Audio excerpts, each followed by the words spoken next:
Factories roof మీద ఇలా గుండ్రంగా తిరిగే ఫ్యాన్స్ ఎందుకు పెడతారు? ఇవి మన ఇళ్లలో వాడొచ్చా? అండ్ దీని కాస్ట్ ఎంత ఉంటుంది?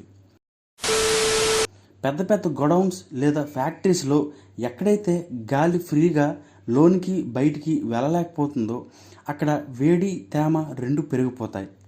అలాంటి పరిస్థితుల్లో పనిచేయడం చాలా కష్టమవుతుంది.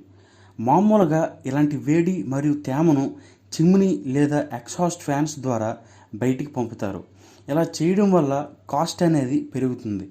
పెద్ద పెద్ద ఫ్యాక్టరీస్ అండ్ గోడౌన్స్కి అయితే కాస్ట్ అనేది ఇంకా పెరుగుతుంది. ఇలాంటి ప్రాబ్లమ్స్ కోసమే ఎయిర్ టర్బో వెంటిలేటర్స్ని మ్యానుఫ్యాక్చరింగ్ చేశారు. ఈ వెంటిలేటర్స్ అనేది ఒక సింపుల్ టైప్ ఫ్యాన్లా ఉంటుంది. ఇది పైకి వెళ్ళే వేడిగాలి వల్ల గుండ్రంగా తిరుగుతుంది. ఈ వెంటిలేటర్స్కి ఎలాంటి ఎలక్ట్రిసిటీతో పని లేదు. వేడిగాలి తక్కువ బరువు ఉండటం వల్ల పైకి లేస్తుంది. అలా పైకి లేచిన వేడిగాలి ఈ టర్బో వెంటిలేటర్స్ ద్వారా బయటికి పోతుంది.